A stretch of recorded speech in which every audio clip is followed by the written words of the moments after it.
have a Māori ward. I'd like to move that. Do I have a seconder? Seconder, Councillor Prendergast. All in favour? Against?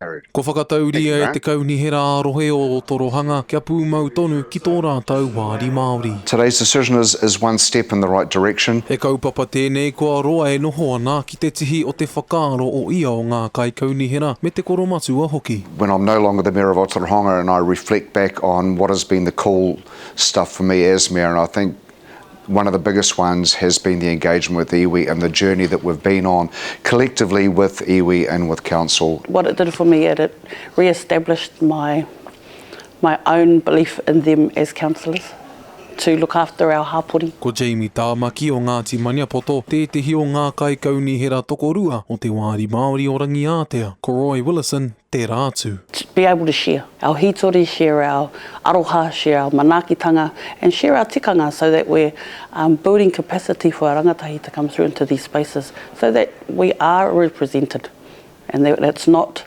just us oldies at the table, that we have room for everyone. We all have tupuna on both sides who have been a part of the past that is not perhaps a past that we like to remember, but in walking forward, we have beautiful people who want to walk forward and learn from the past. E harikoa ana ngā uri mana whenua ki te whakataunga o te kaunihera i te rānei, pēnei i Vaughan Mita o Ngāti Paemate me Ngāti Parewaiono o Ngāti Maniapoto. It would have been a huge disappointment. It would have meant a step back in relations in our community, but it wouldn't have meant that we'd just lie down and say, oh, okay, you made the decision, kei te pai. We would have fought to reason with the council and make them understand that having Māori councils truly valuable to the community, to the district council, to everyone in our community. The binding poll in 2025 is going to be the final decision to see if we can get this across the line. Ka mutu, nā te kāwanatanga tēnei ture e uhi ki runga i ngā kaunihera. E ai ki tēnei kai kaunihera, he mau taima te hoki atu ki te tautohe i te mana o te Māori ki ona whenua. If I'm being honest, a little bit disappointed.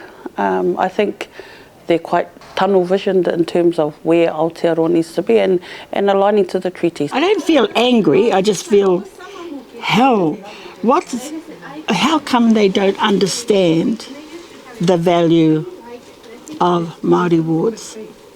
How come they don't appreciate the voice of Māori? Te āhua nei e whakarongo ana te kaunihera arohe o Ōtorohanga ki ngā reo Māori kei tō rātau hapori me tēnei whakataunga o rātau kia pupuri tonu ki ngā wāri Māori.